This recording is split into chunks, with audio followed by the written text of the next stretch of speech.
నమస్తే. కేంద్ర మంత్రి అశ్విని వైష్ణవ్ జోహోకి మారారు. స్వదేశీ సాఫ్ట్వేర్ను ప్రోత్సహించే దిశగా ఈ నిర్ణయం తీసుకున్నట్టు చెప్పారు. విదేశీ సంస్థలకు ధీటుగా భారతీయ కంపెనీలు సృష్టించిన టెక్నాలజీని ప్రోత్సహించడంలో ఇది ముఖ్యమైన అడుగు అని ఆయన చెప్పారు. నేను జోహోకి మారుతున్నాను. డాక్యుమెంట్లు, స్ప్రెడ్షీట్లు, ప్రెజెంటేషన్ల కోసం మన స్వదేశీ ప్లాట్ఫామ్ ఇది.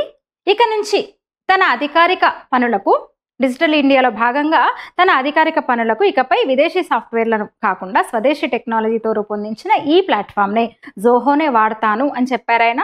మరేంటి జోహో ప్లాట్ఫామ్ ప్రత్యేకతలు ఏంటంటే, ఈ ప్లాట్ఫామ్లో డాక్యుమెంట్లు, స్ప్రెడ్షీట్లు, ప్రెజెంటేషన్లు వంటి ఆఫీస్ అప్లికేషన్లతో పాటు అనేక వ్యాపార నిర్వహణ సాఫ్ట్వేర్లు కూడా ఉన్నాయి.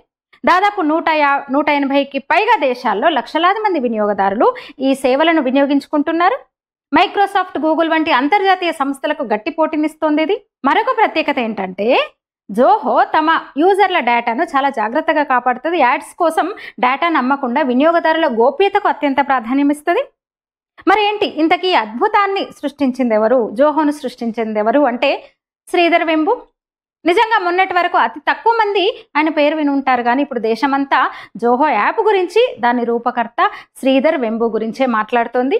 ఇక ట్రంప్ కఠిన నిర్ణయాలు, ముఖ్యంగా H1B వీసా రుసుం పెంపు, ఈ నిర్ణయం నేపథ్యంలో భారతీయ యువతకు భరోసానిస్తూ ఆయన ఒక మెసేజ్ ఇచ్చారు, పిలుపునిచ్చారు శ్రీధర్ వెంబు.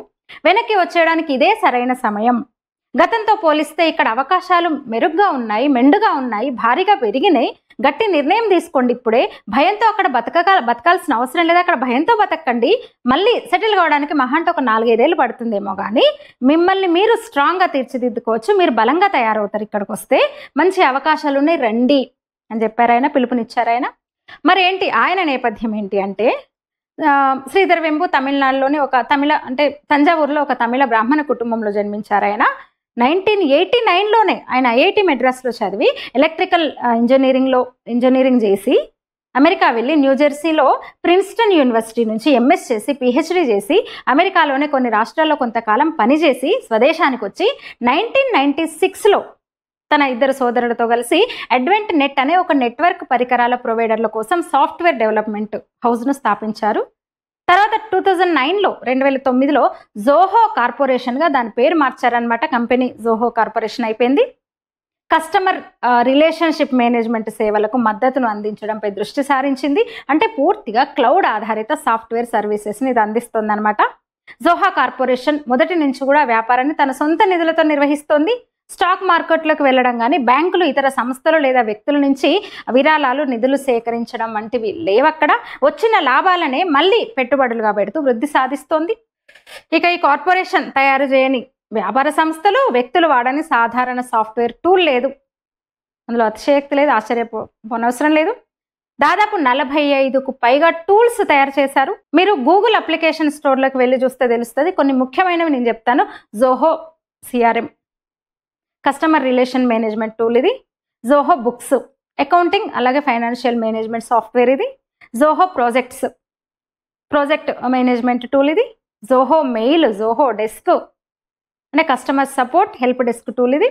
జోహో పీపుల్ అంటే HR మేనేజ్మెంట్ సిస్టమ్కి సంబంధించి. జోహో క్రియేటర్ పూర్తిగా లో కోడ్ అప్లికేషన్ బిల్డర్ ఇది. జోహో ఫార్మ్స్ అంటే ఫామ్ బిల్డర్స్, సర్వేలు, రిజిస్ట్రేషన్ ఫామ్స్, డేటా కలెక్షన్కు ఉపయోగపడేది ఇది, mobile friendly. Zoho sign, signature అలాగే డాక్యుమెంట్ మేనేజ్మెంట్ టూల్ ఇది. జోహో రైటర్, వర్డ్ ప్రాసెసర్, అట్లనే డాక్యుమెంట్ క్రియేషన్ వగైరాలు అనమాట. సాధారణంగా అందరూ వ్యాపారవేత్తలు చేసేది ఏంటంటే, విదేశాల్లో చిన్న కంపెనీని స్థాపిస్తారు, దాన్ని చాలా పెద్దది చేస్తారు. తర్వాత కుదిరితే ఇంకా కొత్త కంపెనీలు స్థాపిస్తూ ఒక వ్యాపార సామ్రాజ్యాన్ని నిర్మించుకుంటారు, విస్తరించుకుంటారు. కానీ శ్రీధర్ ప్రత్యేకత ఏంటంటే, మరి శ్రీధర్ ఏం చేశాడో తెలుసా? ఈ శ్రీధర్ ప్రత్యేకత అంటే, ఎందుకు మనం శ్రీధర్ గురించి మాట్లాడుకోవాలంటే, శ్రీధర్ వెంబు భారతదేశంలోని పట్టణాలకే పరిమితమైన సాఫ్ట్వేర్ అభివృద్ధి కార్యక్రమాలను కొంత గ్రామీణ ప్రాంతాలకు కూడా తరలించారు. సాధారణ గ్రామీణ యువతకు స్టైఫండ్ ఇస్తూ, సాఫ్ట్వేర్ ట్రైనింగ్ ఇస్తూ ఉద్యోగాలు కూడా ఇచ్చారు. ప్రత్యేకంగా ఈ సంస్థ అంటే జోహో తమిళనాడులోని తెన్కాసి జిల్లా మఠలంపరై గ్రామీణ ప్రాంతంలో ఉంది. ఆంధ్రప్రదేశ్లో రేణిగుంట శివారులో కూడా తన కార్యాలయాన్ని స్థాపించారనమాట. 2019లో బే ఏరియా నుంచి తమిళనాడులో మఠలంపరైకి వచ్చేసారు పూర్తిగా. అంటే అధికారిక విశ్వవిద్యాలయ విద్యకు ప్రత్యామ్నాయంగా అట్లా ఆయన గ్రామీణ విద్యార్థులకు వృత్తిపరమైన సాఫ్ట్వేర్ డెవలప్మెంట్ విద్యను అందించడానికి 2004లో జోహో పాఠశాలను కూడా స్థాపించారు. అందులో ఉన్న ఇంజనీర్లలో, అక్కడి నుంచి వచ్చిన ఇంజనీర్స్లో 15 నుంచి 20% మందికి కళాశాల డిగ్రీ కూడా లేదు. కేవలం జోహో స్కూల్స్ నుంచి వాళ్ళు వృత్తి విద్యను మాత్రమే పొందారనమాట. ఇంకా ప్రస్తుతం జోహో కార్పొరేషన్ 180 దేశాల్లోని 50,000కు పైగా సంస్థలకు 5 కోట్ల కస్టమర్లకు సేవలు అందిస్తోంది. మొత్తం 15,000 మంది ఉద్యోగులు ఉన్నారు సంస్థలో. ఇక శ్రీధర్లో మరొక మెచ్చుకోదగిన అంశం ఏంటంటే పూర్తిగా గ్రామీణ హిందూ సంప్రదాయ పద్ధతిలో ఆయన జీవనాన్ని సాగిస్తున్నారు. 3 నుంచి 4 గంటలకే లేస్తారైనా, లేచి పని చేసుకుంటారు, చెరువులో ఈత కొడతారు. సాధారణ లుంగి చొక్కా ఆయన ఆహార్యం కూడా చూస్తే గ్రామాల్లో ఆయన నడక లేదా సైకిల్ మీదనే ప్రయాణిస్తారు. ఆయన పని ఏంటంటే గ్రామాల్లో గ్రామస్తులతో ఉపాధి అవకాశాల గురించి చర్చిస్తూ ఉండడం, నేటి యువతను తయారు చేయడం. ఆయనకి హిందూ ధర్మం మీద కూడా గట్టి నమ్మకం, ఒక బలమైన జాతీయతా భావాలు. అంటే గ్రామీణ అభివృద్ధిని కాంక్షించే ఆయన దేశం స్వయం సమృద్ధి సాధించాలనే ఒక దృఢ సంకల్పంతో ఆయన ఇంకా ఆ యజ్ఞంలో ఉన్నారు. భారతదేశంలోని ఉదార మేధావులకు దూరంగా ఉంటారు ఆయన. అందుకే ఆయనకు పెద్దగా పేరు రాలేదు. అయితే గ్రామీణ ప్రాంతాల్లో ఈయన సేవలను గుర్తించి 2021లో పద్మశ్రీ పురస్కారం ఇచ్చింది కేంద్ర ప్రభుత్వం. అదే సంవత్సరం భారతదేశ జాతీయ భద్రతా సలహా బోర్డుకి సభ్యుడిగా కూడా ఆయన నియమితులయ్యారనమాట. ఈయన కూడా చాలా టార్గెట్ చేశారు. నిజంగా శ్రీధర్ వెంబు నిజంగా ఎంత మంచి ప్రేరణ చెప్పండి అసలు.